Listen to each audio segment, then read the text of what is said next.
Hello, and welcome back. My name is Jack Blade, and this is my channel where we play Satisfactory, and this is episode 8 of our beginner's guide.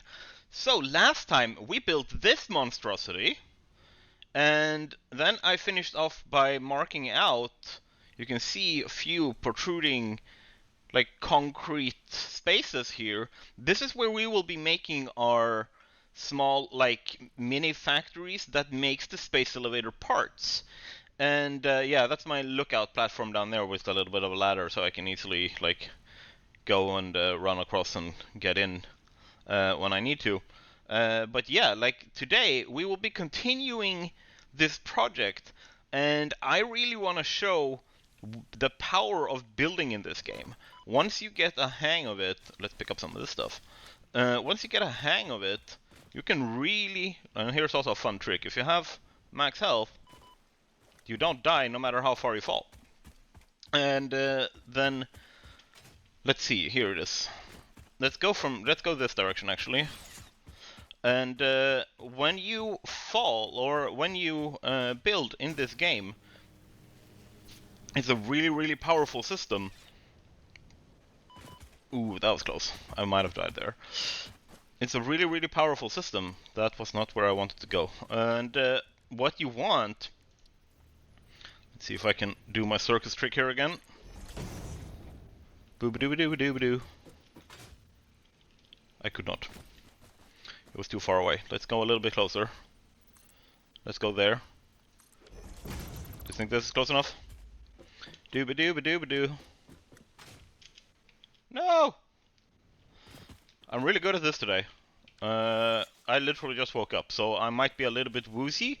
I have this weird, like, my ADHD medication is just kicking in, and at the same time I am barely awake, so I'm like, you know, when you feels like you have sand in your eyes when you wake up? That's me right now, but in my brain and in my ears, so I have a hard time hearing. Yeah, okay. I'm really good at this. I swear I know what I'm doing. Why am I having such a hard time with this today? I'm really looking forward to when we have the jetpack.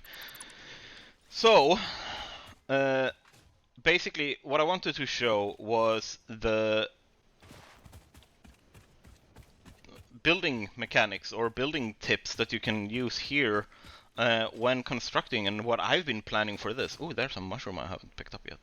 Or did it grow up and I have picked it? I don't know. Let's see here.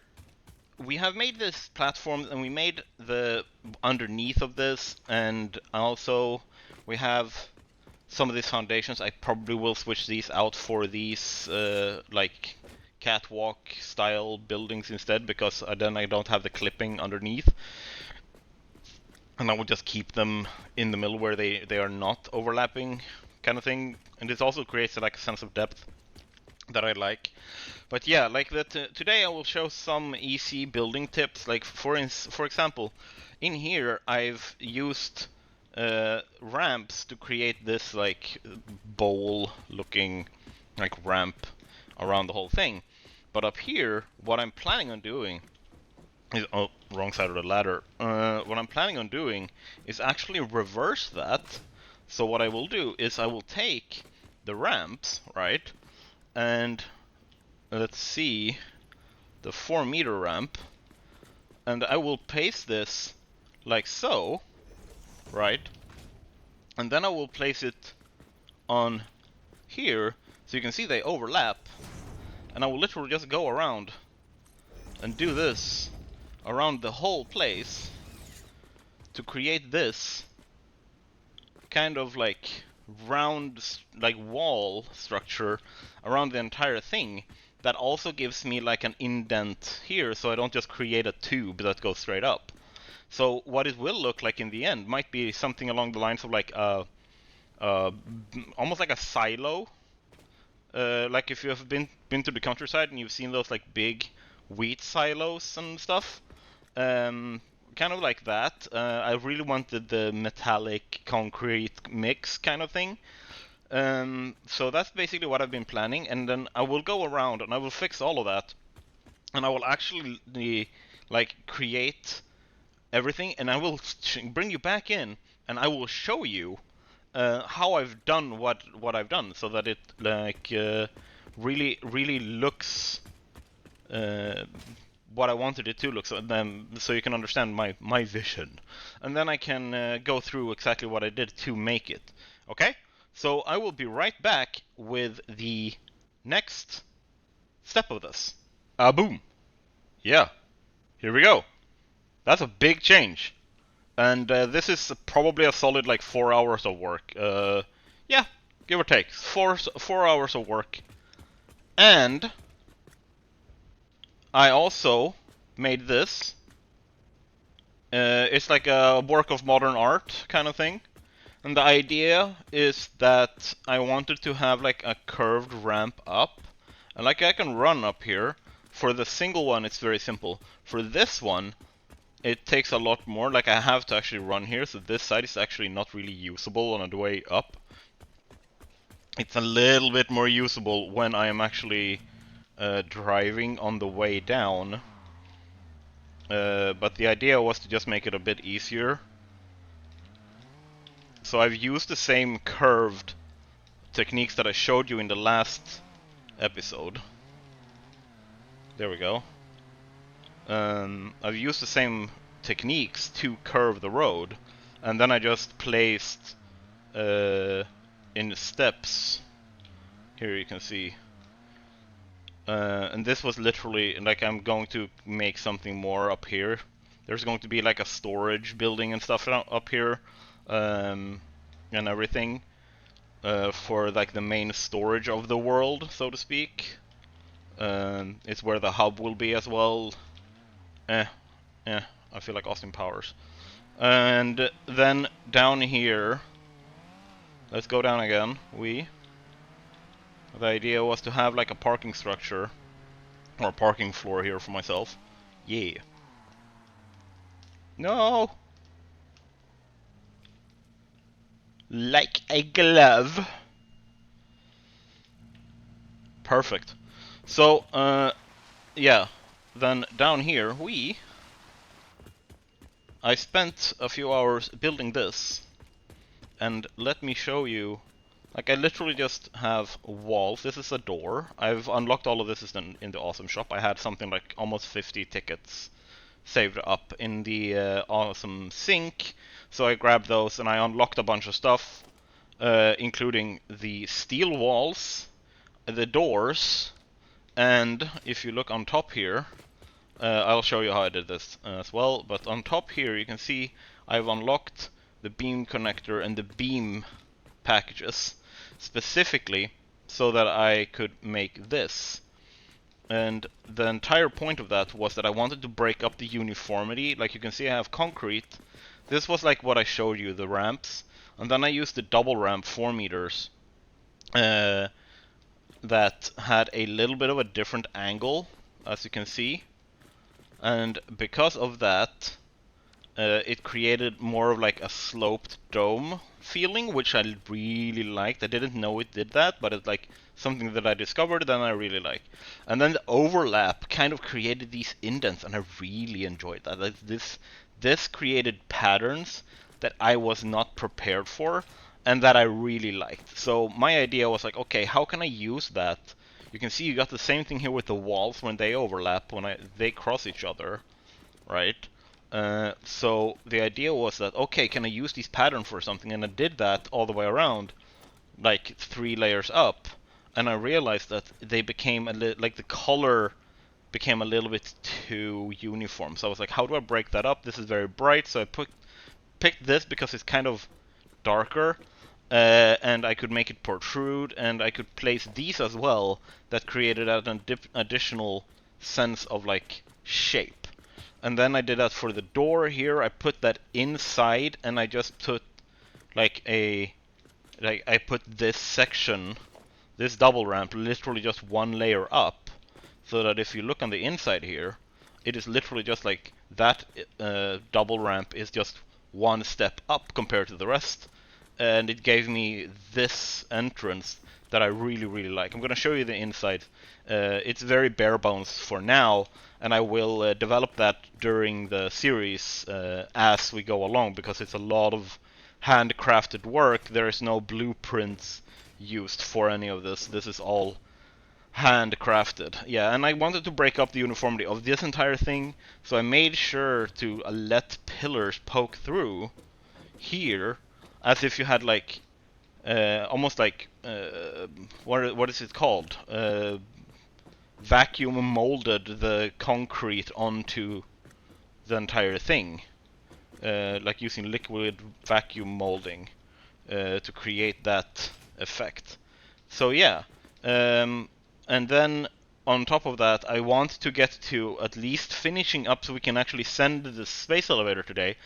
And I think that's a really, really important step, because it unlocks the next step of things, and it makes, like, it opens up the game a lot when you start getting to that stuff. And it also comes to a very important point that I will get to in the end of the episode.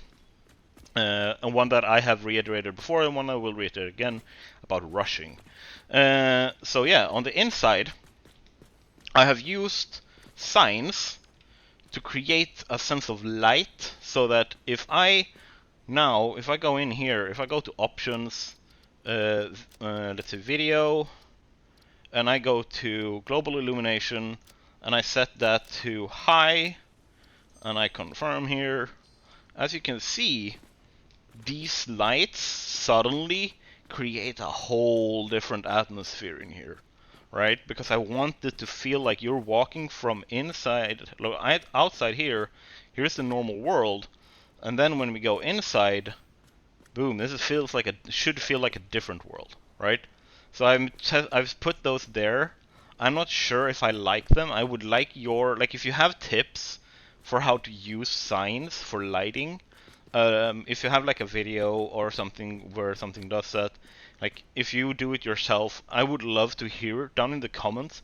What are your tips for interior design? Because that is really my own weak point, and I would really love to get some tips and tricks from you guys if you played the game and you figured out some really cool stuff for how to make the inside of something like this look really, really good. I'm no Fluxo, I can't build the interior as he does. I literally do not have the brain capacity to comprehend how he even does what he does.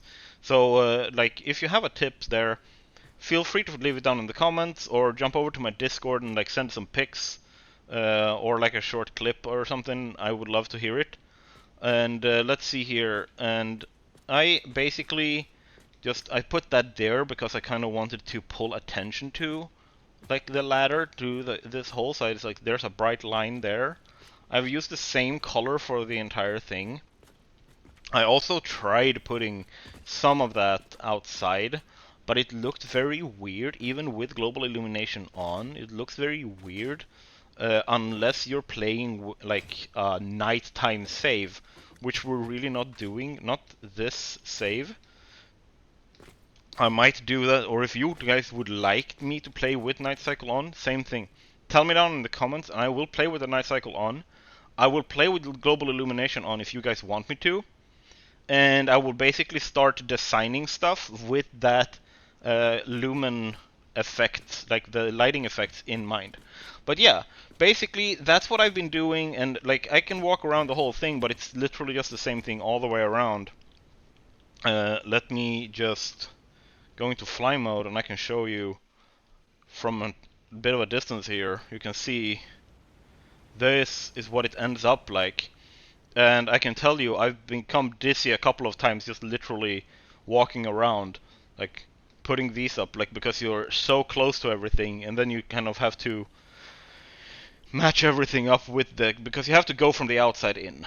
You can't go from the inside out, because if you could do that, the foundations are too close to each other, so you can't aim properly and actually separate.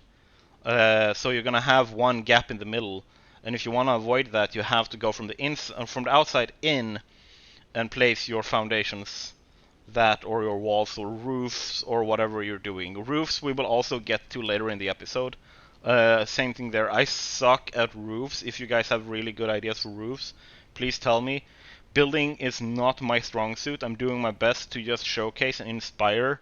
I also wanted to use something that was like uniform and simple enough that it is doable by someone who's playing the game for the first time.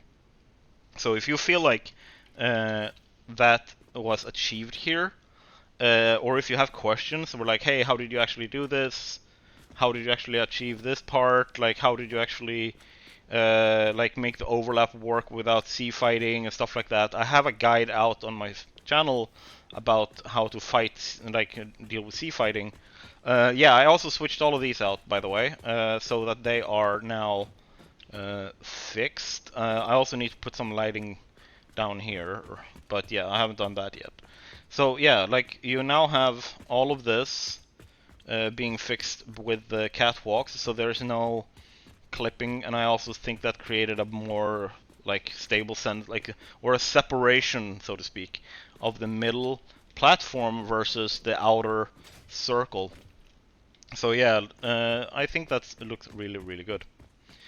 Now, what is our next step? Our next step, in my opinion, is to actually fix the first few small factories of the space elevator part. At least enough that we can send it, because that's in something that is, to me, super important that we do today. That we actually unlock that stuff. Especially since I also want to build the storage facility, or what will be like this building and that building combined will be our main base. So this is the World HQ, and I really hope you like it. If you have thoughts, opinions, tips, and tricks like I asked for, please tell me. I would love to learn as well. So yeah.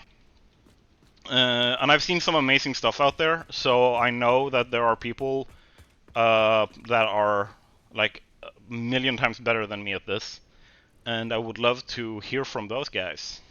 So yeah, and so what I will do now is I will actually set up, not down there. You can see that there is one part over there. I will not be using that. That one will be for the actually be for the nuclear pasta, the last part, elevator part. So yeah, like that's not the one we'll be using. We will be using that one. We will be using that one, and we will be using that one. I think for the first three we're making, the smart plates, the what's it called? Frames, adaptive frameworks, and then up there the automated wiring we will be making. So I will create that first of all, and we will see how it looks when I'm done. Alright, we are back, and this is what I've made so far. If we look closely, you can see it's two assemblers over there, it's two assemblers over there, and it's two assemblers up there. And I've created like a bit of a platform, but everything's on top so far. I haven't used the logistics floor because that is for later when we get the trains pulled in. So for now, I've also like tried to create like a sense of stability and support for my super high, what's it called, conveyor lifts. And if you haven't seen that, I made a show on a tips and tricks video about how you can make these infinitely high. I will demonstrate that in this series at some point as well if you want me to.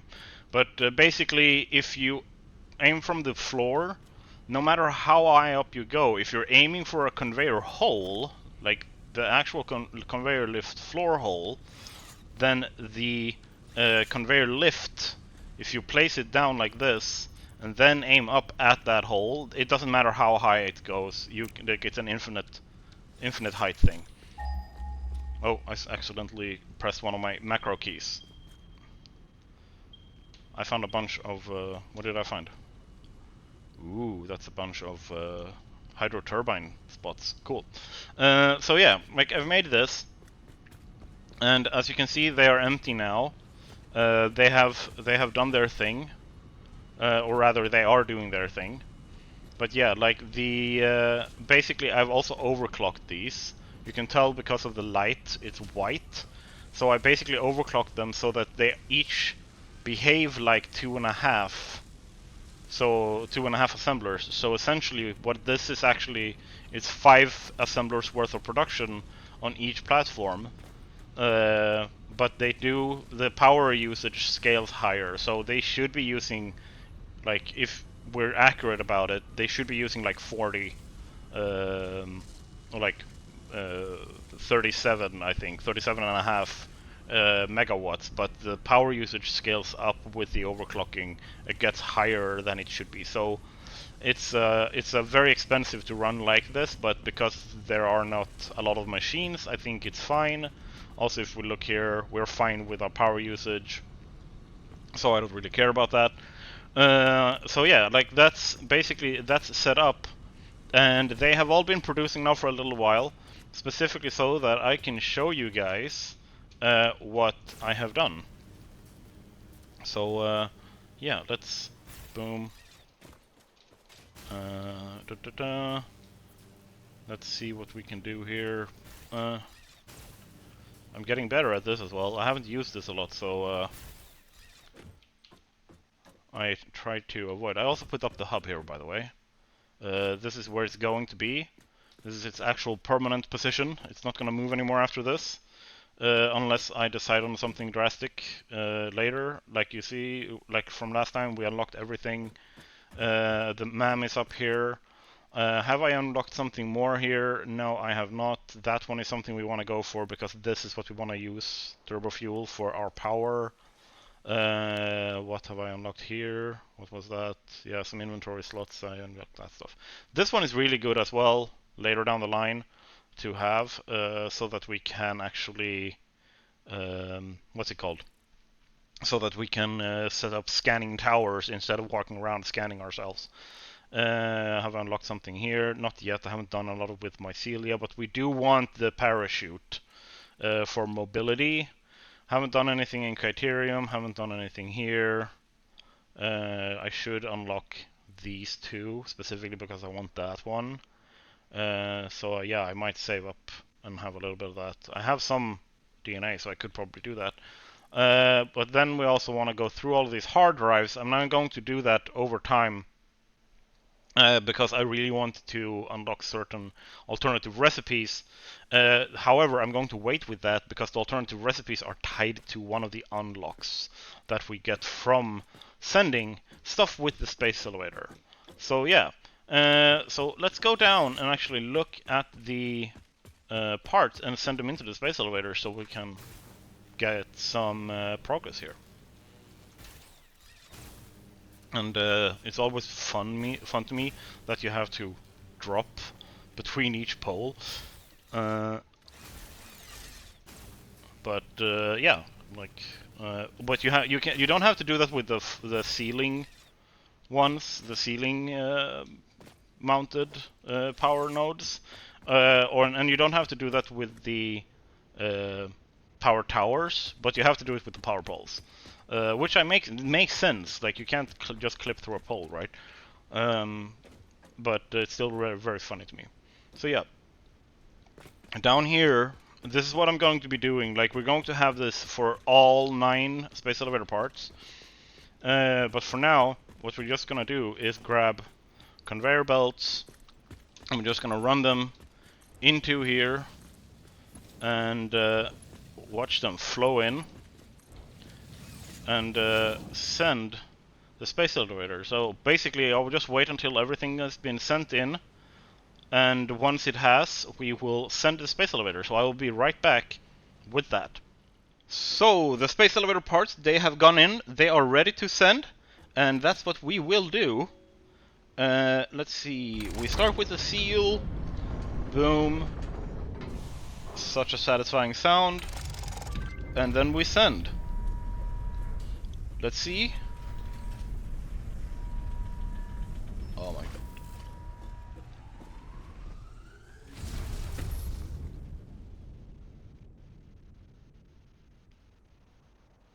Oh yeah. That is really nice. That is so good. And now that we have sent the space elevator, you can see in the top right corner we have some new fancy stuff. being demanded of us. And for those who don't know, those are we have the adaptive frameworks again. Then we have the modular engines. And let's see, what are those? Advanced control units, I think. I don't remember exactly what they're called. I don't know if I can find them. Let's see, in parts. Let's see if I can find them. I'll just go for engine. Oh, I can't find them because they actually have to unlock them being crafted, because you have to unlock that in the hub. Yeah, but yeah, like basically, let's go look at the hub and see what we now have in our new tiers. Let's see, can I actually use this? I haven't tried to use this going up. Okay, I can't actually jump that high. And that sucks. I accidentally did not drive my Explorer down into the depth and die. Like, that definitely did not happen. That was not something that I did, and can completely disregard what I just said. Yes, and let's see. And this is not a new Explorer that I have up here. That's definitely not it. So let's see. Blade runners are great, but not when you want to jump a short distance. Okay, so these are refined power unlocks. The solar panel Mark II that can generate 75 megawatts. Remember, the other ones can generate like 15, I think. Refined these wind turbine Mark II, they can generate between 30 and 100. The other ones can generate a maximum of 15, I think. So that's a big upgrade. We might be using some of these things to generate more power before we start going into the full power processing setup, because that's a big project. Let's see, and then we have more unlocks for the modular refined power factory, like power generation, that we will look at in the late game. And then we have the big next step. This is the quit moment for so many people.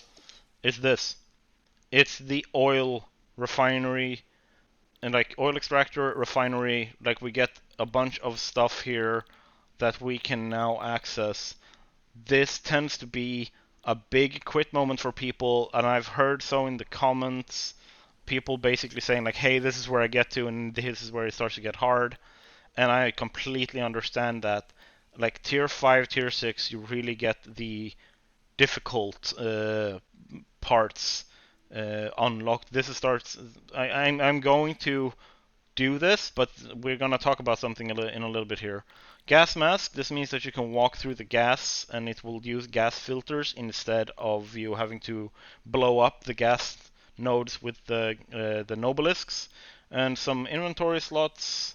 Let's see, alternative fluid to transport. Yeah, exactly. This is a packager, so you can package things up in empty canisters that you can produce in a constructor, and you can package all the liquids into this, so you can just have it in your inventory, or like put it on a train or a truck or in a box, or you can sink it. You can't do that if you don't package the fluids first, which means that if you don't have a system that deals with this, what you will have is, if you don't balance your production of liquids perfectly, they will back up. Your system will stall. It will stop. And the only way to deal with that, without having to perfectly balance every in and output, is to add on packagers. So basically, if you're working with this, you have to also unlock this. It is a necessity. It is basically to keep yourself sane. I will show you exactly how this works in a future episode. And then we have the manufacturer. The next big step, it has 4 inputs up of the assembler. Like, it's basically, you get the refinery is one very big, like, this is the step up from the smelter, essentially, especially when you start unlocking. This is why I've been waiting with using the hard drives because I want to unlock the recipes for the refinery, like the alternative recipes for processing iron and copper and like all that kind of stuff.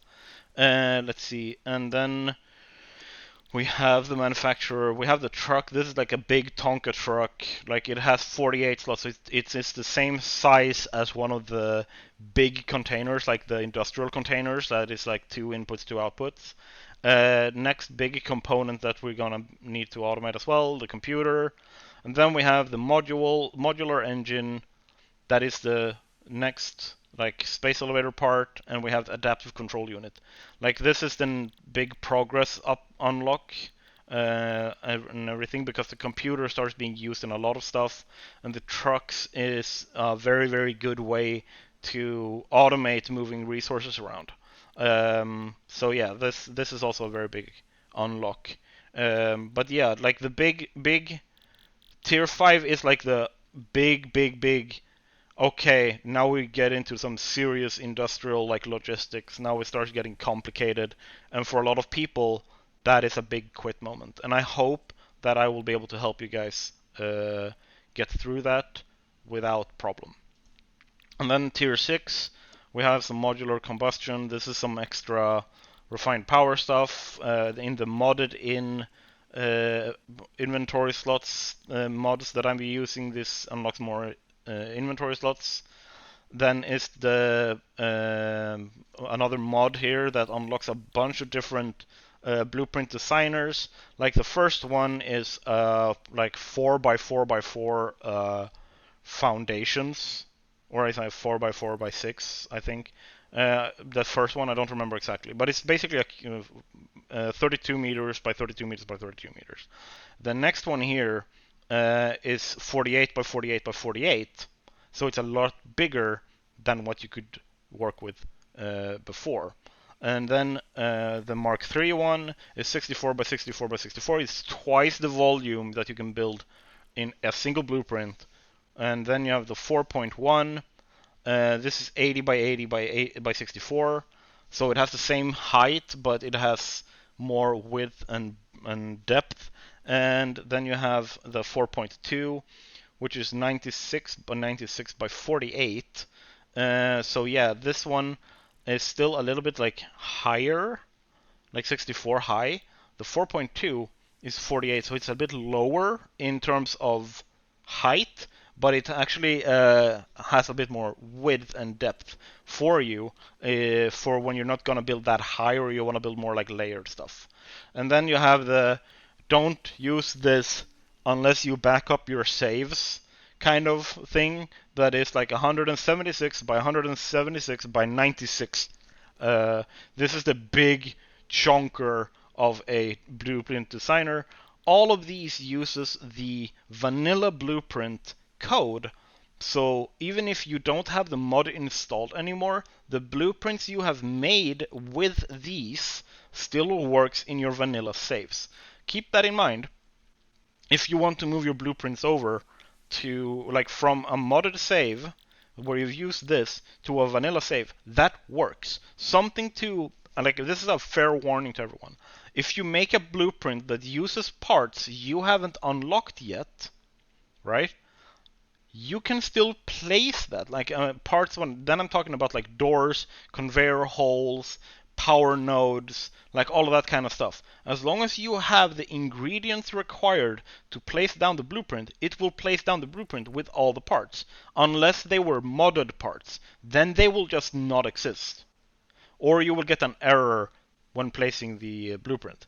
So if you want to use modded blueprints, like these blueprints, for your vanilla saves, only use vanilla parts, and keep in mind that if you don't want to like bypass the progression system, don't use parts that you don't have at a certain point in the game. Like if you want to make starter blueprints that you can unlock at tier 4, like here, when you unlock the original blueprint designer, when you get the blueprint section in your build gun, like when you get this here, if you want to use those blueprints like with the stuff you get there, then you gotta make sure that you don't use. Like, okay, screw it, here's like tier 3 power poles, here's like the most advanced stuff that I have, here's steel beams, and here's like all that kind of stuff.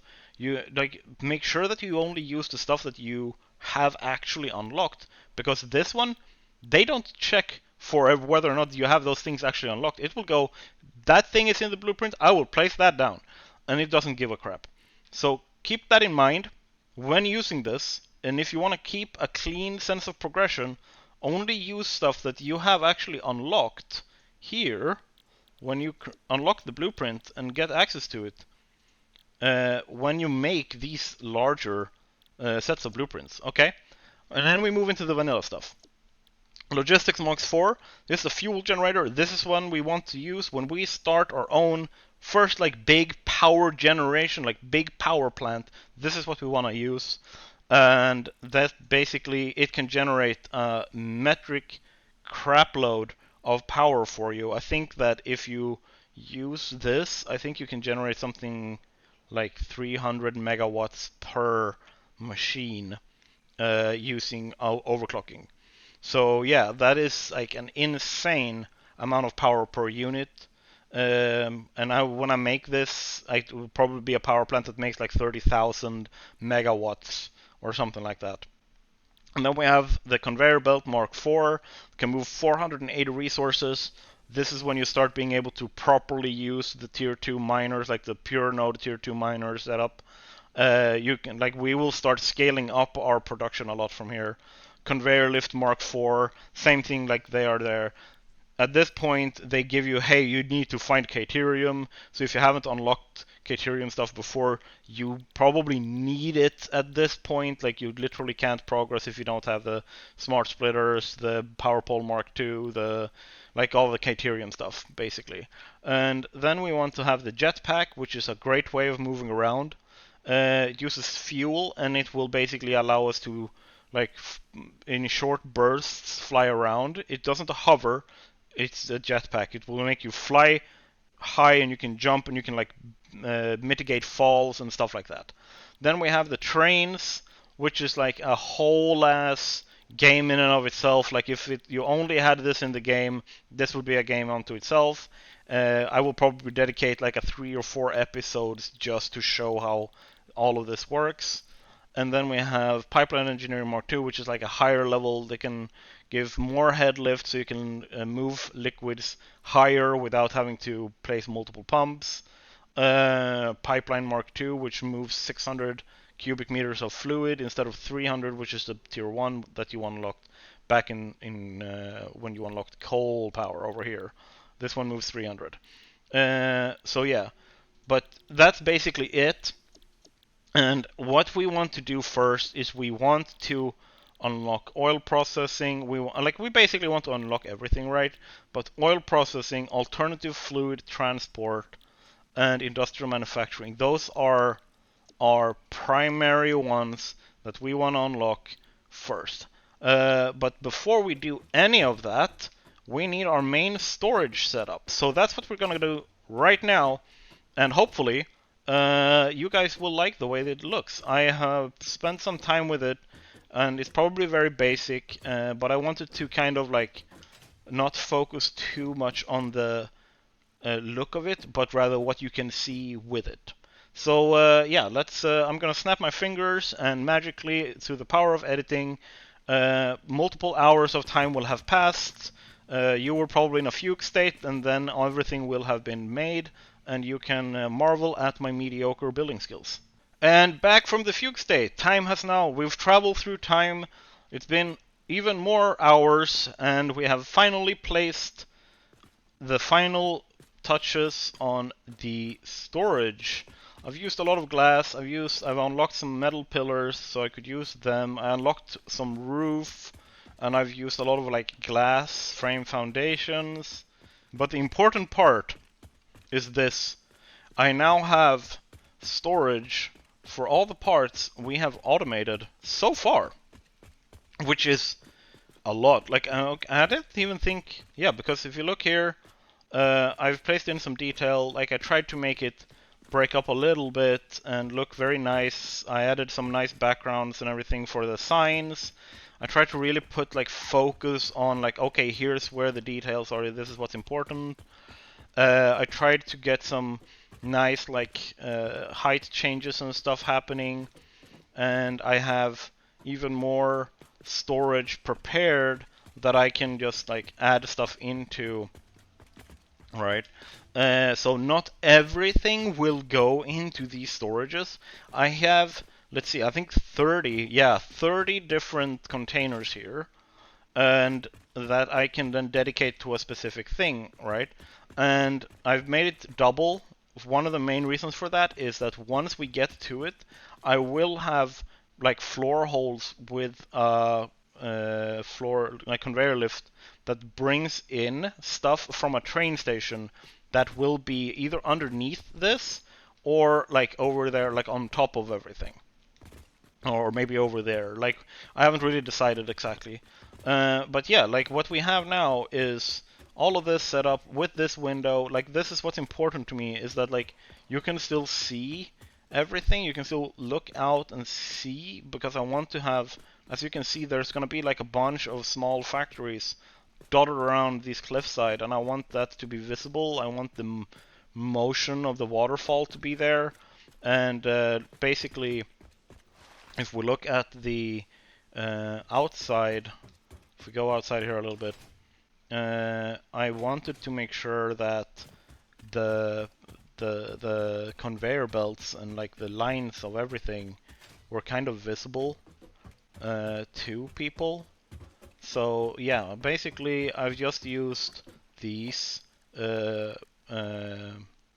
frame foundations. I've used big frame pillars and small frame pillars to kind of create that so that it looks like all of this is supported, even though gravity is not a thing. I wanted to make sure, oh shit, oh yeah, that's super sensitive. I wanted to create like a sense of stability and support throughout the entire thing, that everything has kind of like a proper like grid going in. So yeah, that's basically what I've done there. Let's see if we can see the roof properly. I might actually have to, let's fly. Fly. Alright, so this is how I've made the roof. I kind of wanted to break up, like I didn't want to just have like a flat roof or like a normal like V-shaped or like um, roof. I wanted to break it up a little bit with different levels and different levels of depth. And I also placed in, so you can see we have supports under here created because you're gonna be down here a little bit and in factories and stuff, so you're gonna see it from this side. So I took these frame walls and I placed that in to kind of break up the walls a little bit. The windows are there to break up the walls a little bit. I made the roof protrude to give a good sense of depth and everything. Like I really tried to use the nature, like the cliff as well. So if you look at it, actually the fog is a little bit in the way. I'm gonna turn that off for a second so that we can see properly what it looks like there, right? Where you can see it gets. I want it to look busy. I want it to look alive, and we will have more of that when we have like automated trucks. We have automated like train. Like I said, will either be something up here or it will be something like down here or like coming up over here, like whatever it is that will partly feed the factories, but also like fill up the storage and everything, right? So yeah, I've been busy with all of that kind of stuff. But basically, the storage has been the big thing that I've been building, and I tried to make sure that like this looks like this is the centerpiece, this is the important part, and then from here, when you let's see, boom, when you come in here, you can basically just pick what you need from here and then go on your building adventure. So as the storages of the different factories fill up now, before we have everything unlocked and have inter-factory transport, I will have to move stuff here manually, which I'm fine with, because this is the like starting point of all of our adventures. From here on out, this is where we venture out from when we build stuff, when we make new factories and everything. The entire point of the game is send stuff in the space elevator, which means that whatever we do, the goal is to make more space elevator parts and send them up the elevator. And that's really what I'm going to try to do. You can see in the top right corner that I have put in a bunch of parts to make the adaptive steel framework, an adaptive industrial framework, I think, that has almost 2,000 out of 2,500. So that one's almost done. But the rest, that is the difficult part. That's what I'm getting to now. We need to slow down. We've unlocked stuff here, right? We can unlock this. I can send this up. Let's actually do that now. Here, on camera, boom. Let's send stuff. Which one was the last? It was copper sheets. There. Let's go back and select another milestone. Industrial manufacturing. I can't do that one. I can't do that one. I can't do that one. I can only do this one. Okay. Active milestone. Let's send you. Boom. I've sent you. Now, how are we going to make this stuff? Because we are not producing so much stuff automatically that we need. Like, all the trucks, the trains use computers, motors, they use stators, they use plastic, they use circuit boards, they use a bunch of stuff that we don't have yet. So, here's the project.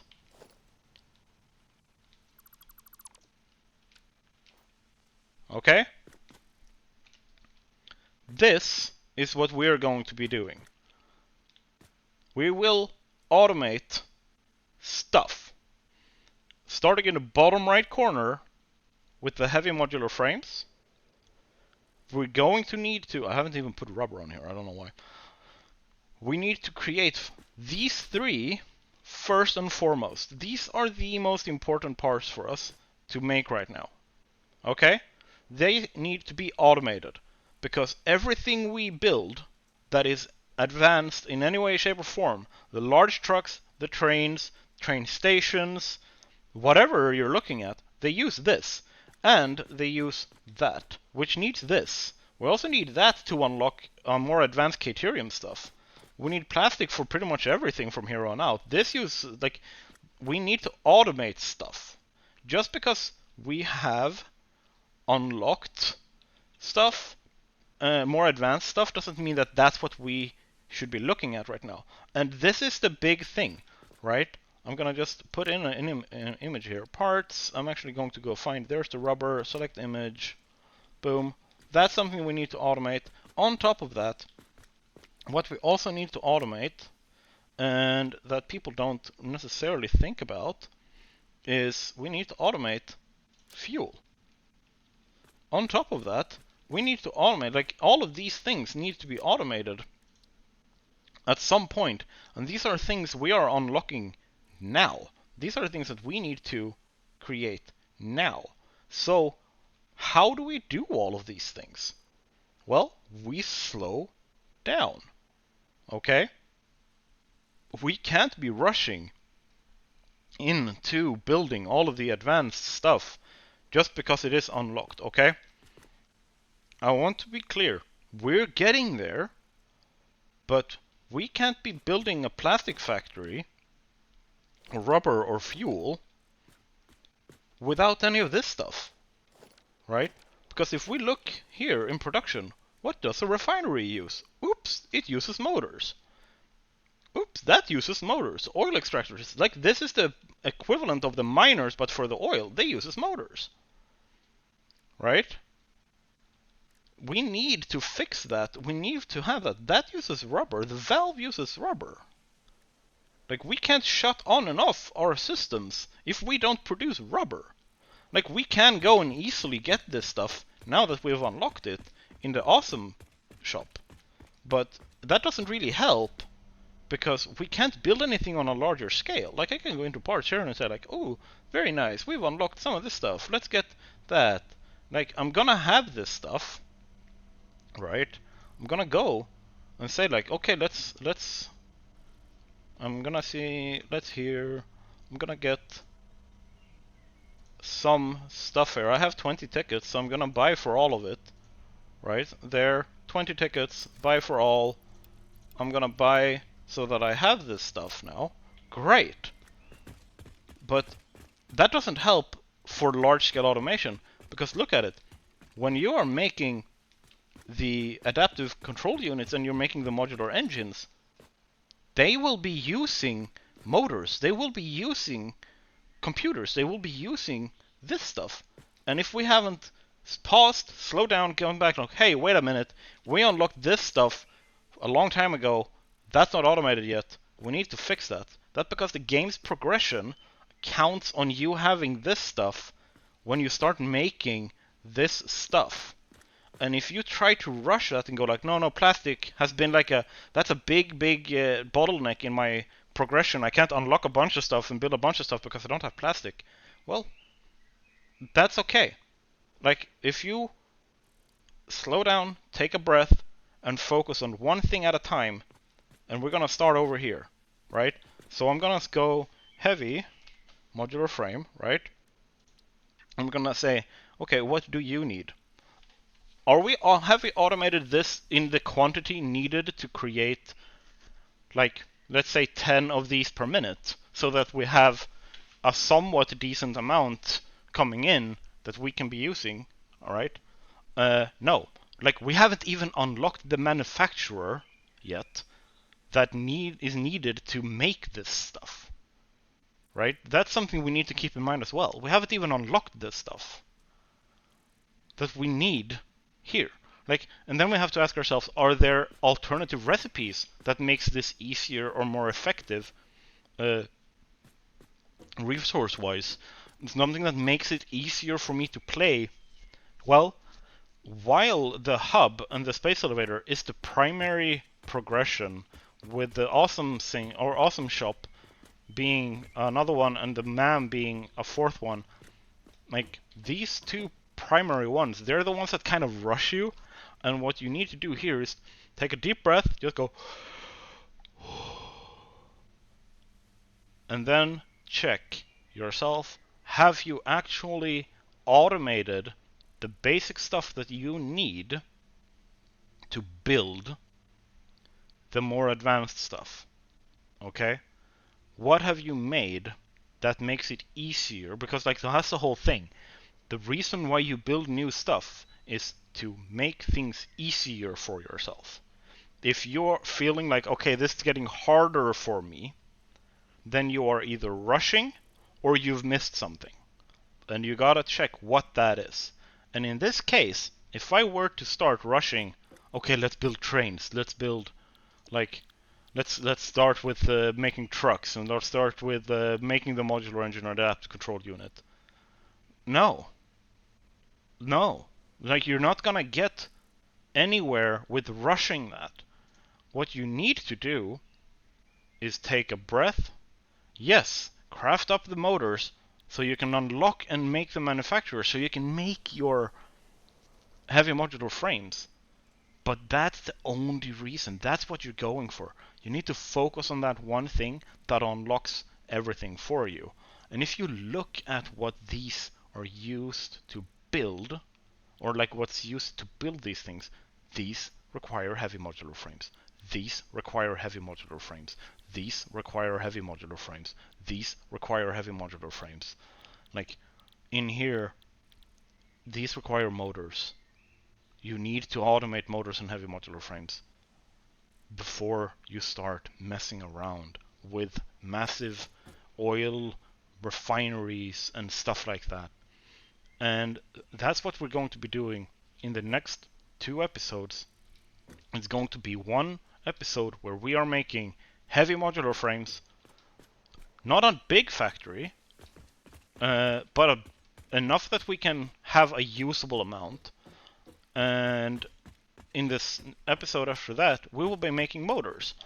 Then, and only then, we will actually go for the liquid stuff. Then we will go for the plastic. Then we will go for the oil. Okay? And if I try to rush. I'm going, oh no, my viewers, they want to see progress, they want to see X, Y, Z.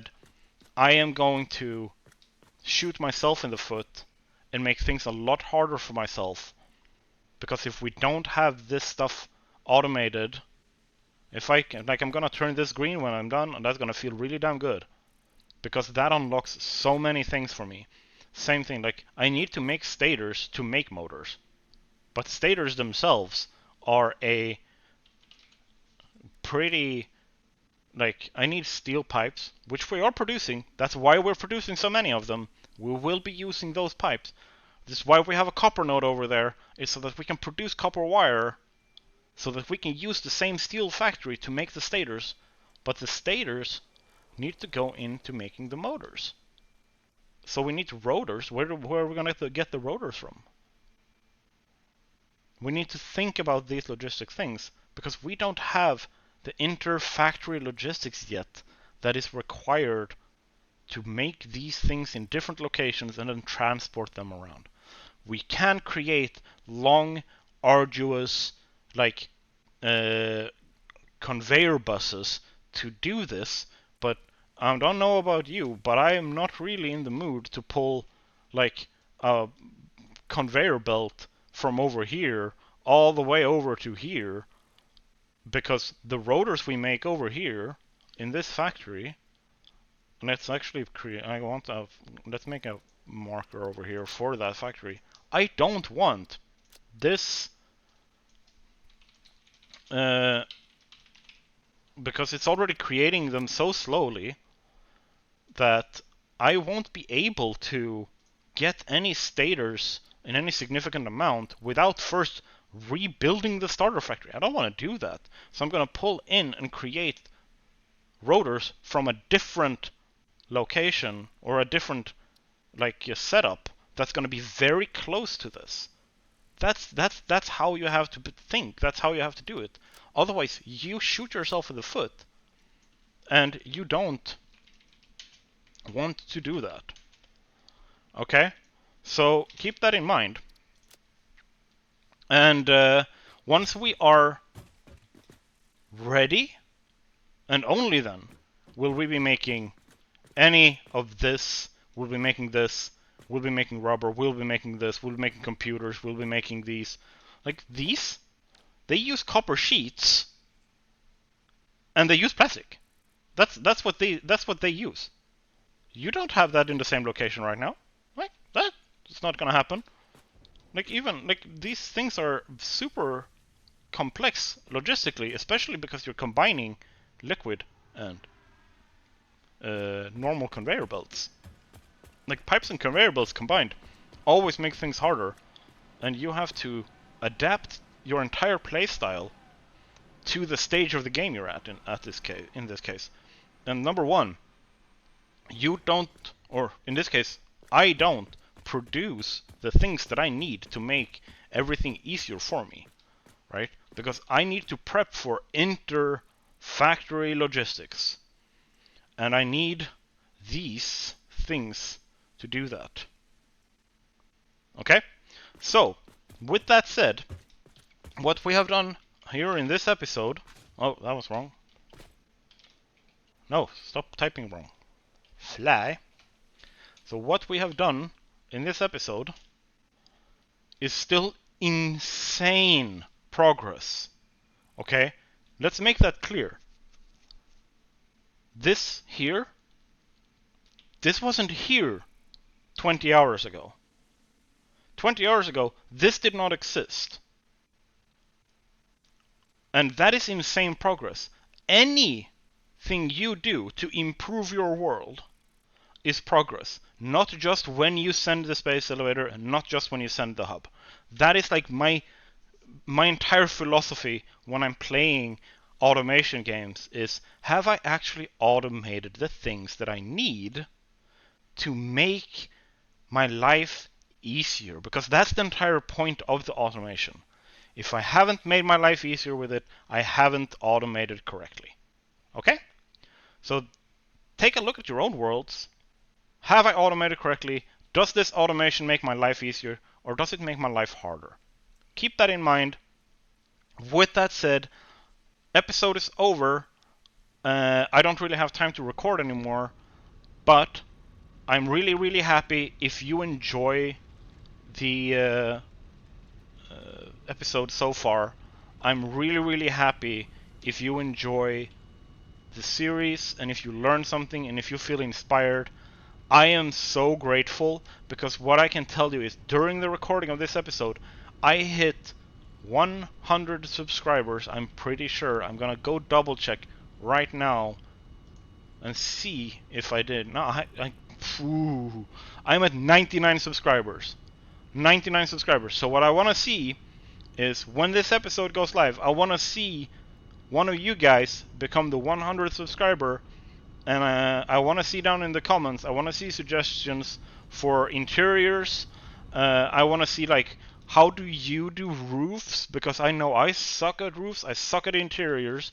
What are your tips? What do you think is needed for a World HQ?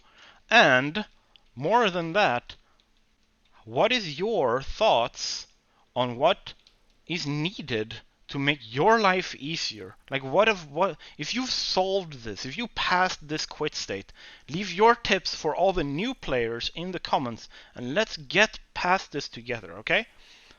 And I trust you guys to really do your best to be supportive and positive and helpful to each other in the comments. And next episode, we will be automating the first really tough item in the game, the heavy modular frames. I love you guys. Thank you so much for your support. It's been insane. You're breaking my brain. Every single day I log on and I see how much I see the views, I see the support, I see the comments, I see everything. And I love you guys. Just keep it coming, and I'll see you in the next episode. Have a great day, night, wherever you are. Bye!